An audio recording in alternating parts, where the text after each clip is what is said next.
These notes are about evolution and populations and patterns in evolution. We're going to be talking about both two main kinds of evolution: macroevolution, which is large scale, and microevolution, which is smaller scale. Macroevolution is large scale patterns of processes that occur over long periods of time, and there are several different ways this can occur. Extinctions, of course, um, when there are large extinction events where there's big change and a lot of species are become extinct, allows for much more rapid um, evolution of the survivors into different forms because the new habitats become available uh, to be exploited, and the ones that survive the extinctions will adaptively radiate into those areas. Adaptive radiation is when you have one species that is able to members of the species are able to adapt to different environments and over time um, evolve into different species. Convergent evolution is when you have two vastly different organisms that have very similar appearance and form because they live in the same kind of environment and have the same kind of adaptations, even though they're not related. Coevolution is when you have two species that evolve in response to changes in each other. And we'll look at some examples in a minute. And then there is punctuated equilibrium versus gradualism. Probably the more common type of evolution is gradualism, where there are gradual changes over time. But sometimes there are periods of time in which evolutionary steps occur more quickly, usually after big extinction events when there are lots of habitats that can be killed. And so that would be the equilibrium stays the same and then punctuated periodically by big jumps in evolution. Here we have some diagrams illustrating some of these concepts. This fish and mammal shows a fish and a killer whale, very similar in structure and form. They both have fins, dorsal fins, tails. Okay, they swim in the water. They have a long torpedo-shaped body, but a fish is a fish and the whale is a mammal, and so they have very different origins, even though they look alike. So this would be an example of convergent evolution. Coevolution involves some really good examples of coevolution is pollinators that evolve with the flowers. As the flowers evolve different techniques for pollination, the pollinators develop techniques to continue to be able to pollinate, and they're very specific to the type of flower that they can have, that they can pollinate. Some flowers have evolved very elaborate mechanisms to be exactly pollinated by exactly the right kind of animal at exactly the right time. And other animals have developed very sophisticated and very specific types of mouth parts or body parts that will enable them to pollinate specific flowers. So they have evolved in response to changes in each other. Of course, over here we have gradualism, which is the gradual morphological change that eventually develops into separate species. And here we have the punctuated equilibrium we have an equilibrium, and then all of a sudden there are big changes that occur probably because of something like an extinction. And finally, we have an example of um, adaptive radiation. You have one species to begin with, it's an ancestral species, and then as time passes and there are niches to be filled and habitats to be exploited, that one species, individuals from that species, or individual populations of that species, develop into different forms to take advantage of different habitats. Here's another example of adaptive radiation. When Darwin went to the Galapagos Islands, one of the groups of animals that he observed were the finches. There were lots of different kinds of finches on these islands that had different shaped beaks and were different sizes and ate different things and lived in different habitats. It is theorized, and there's a lot of evidence to support this, that there was an ancestral seed-eating ground finch that ended up in the islands, probably blown on a tornado or a hurricane or something like that, or population of them.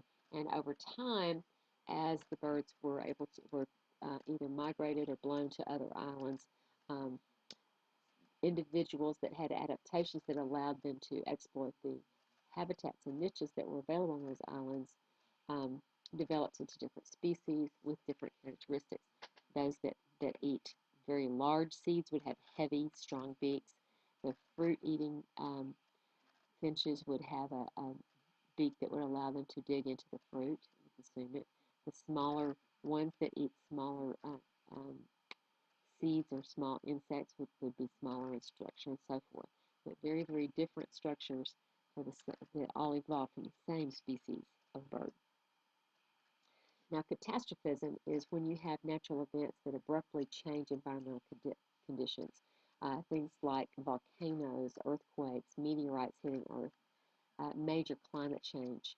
There are a number of different things that could happen, and they're going to cause changes to occur much more quickly because if you have a mass extinction, then you have lots of habitats that are opened up for exploitation by the survivors.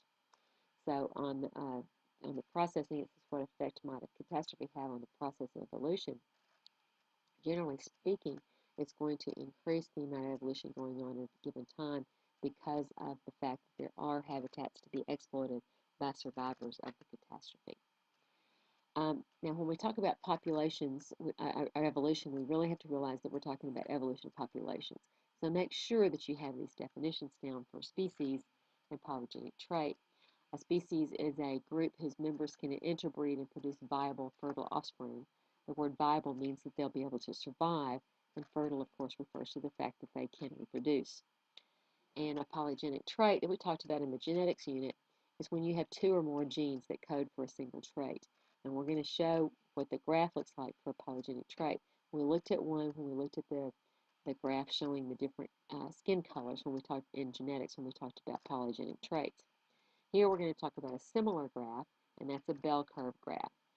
Okay, so now we're talking about microevolution, which has to do with frequency of genes over time. This graph shows the normal distribution of traits in a population. There are always going to be variations from the average, but there's going to be an average, and most of the individuals in a population will fall into that average range. So here's the average. The average is going to be the highest number of individuals. And as you move farther away from the average phenotype, whatever it happens to be, there are fewer and fewer individuals that exhibit that phenotype, that exhibit the variant phenotypes. So both in the negative range and in the positive range. So let's say we're talking about skin color, like we talked about in genetics unit. So this color, the average color, would be whatever the average color was, which is kind of about halfway in between very, very dark and very, very light. As you had fewer genes coding for the production of melanin, then the skin would get lighter and lighter, and very few individuals have very, very pale skin. As you have more of the dominant alleles for the production of melanin, the skin's going to get darker and darker, and you have very few individuals in the overall population with very, very dark skin. This is called a bell-shaped curve because it's shaped kind of like a bell if you look at the bell from the side. Now, what do you think would happen if some event occurred that made it a disadvantage to have a phenotype in this particular range? Whatever the particular phenotype happens to be, whether it be skin color or fur color or height or something like that. If it was a disadvantage to have the phenotype in this particular range, what's going to happen? The whole graph is going to shift in the other direction. There will still be an average, but the average now is going to be toward the darker rather than the lighter, and so forth.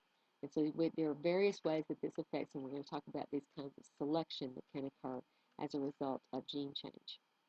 So let's take an example here, okay? If you started off with this dotted line here for our normal graph, and we talked about giraffes, okay? Giraffes had varying length necks. So suppose something happened to the short-necked giraffes, they all died because the food sources were eaten by other animals. There wasn't enough food for them to eat on the lower branches, and so they died off. The ones with the longer necks were the ones that survived. So they're going to be the ones that are going to reproduce and pass along their genes for the longer necks. So the original population was here, but after the shorter neck giraffes are selected against, the whole graph is going to shift to the other direction. This is called directional selection because it changes the graph, the range of the graph, moves it from lower to higher or higher to lower.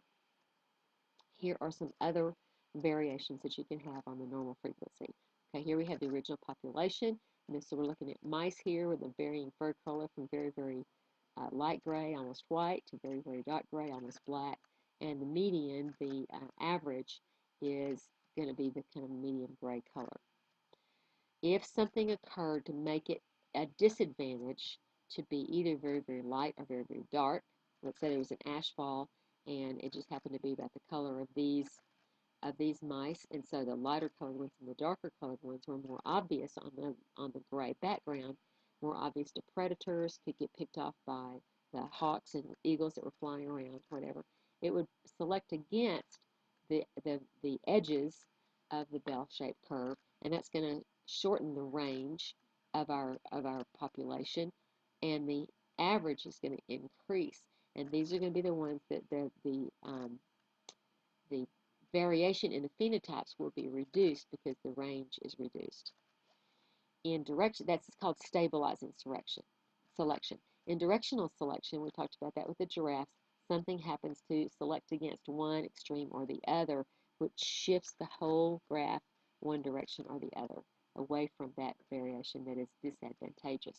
And a third kind of selection is called disruptive selection. This is when the average phenotype is selected against, and it's an advantage to be either um, at the left-hand end or the right-hand end, and so you end up with a dip in the middle. This eventually can lead to speciation, separating these two different species if the disruptive selection continues and the disruption between the two groups continues and they no longer can interbreed.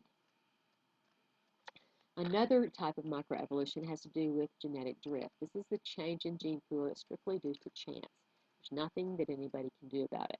So let's say we have a parent population of blue and yellow beads, as we have in this bottle here, and something happened. Okay, there's some kind of a catastrophe, and the amount of population is drastically reduced. So we pour the beads out of the bottle, and since the bottle neck is narrower than the rest of the bottle, not that many beads are going to come through. The ones that survive are going to be strictly by chance which ones come out. It just so happens here that rather than being fairly evenly distributed between blue and yellow, we now have more blue survivors than yellow survivors, and so the next generation is going to end up with a higher percentage of blue in the population than in yellow. This could happen if there were a hurricane, for instance, that wiped out a large part of the population. The ones that survive is strictly going to be by chance. It's not going to necessarily have anything to do with a disadvantage or an advantage. It's going to have to do with which ones got lucky. And so the phenotypes, the phenotype that is dominant after, or is more prevalent after the catastrophe, may not be the one that was more prevalent before. But there's no way of knowing. I mean, it's just going to be chance. It's not anything that anybody chooses. That's genetic drift. Now, there are rules that go along with this, and so if we're talking about whether a population is going to evolve or remain at equilibrium, there are various kinds of calculations that you can do based on the Hardy-Weinberg principle. The Hardy-Weinberg principle states that the gene frequencies in a population do not change if these conditions exist. A large population with totally random mating, that means no choice, it's just random, no movement into or out of the population, no mutations, and no natural selection. This doesn't happen very often, and usually only in very controlled situations. There are calculations you can do with this. We're not going to do that, and that's beyond the scope of this course. So how do populations evolve? Well, oftentimes there are isolating mechanisms that separate populations from each other to prevent them from interbreeding. Things can include habitat isolation, where they get physically separated from each other, temporal isolation, where they're active at different times or have breeding cycles at different times, behavioral, as in they develop different mating behaviors or different rituals that keep them apart, mechanical isolation, where they're prevented from breeding, and gametic isolation, where the gametes do not combine together to make a zygote. This will end the notes on micro and macro evolution.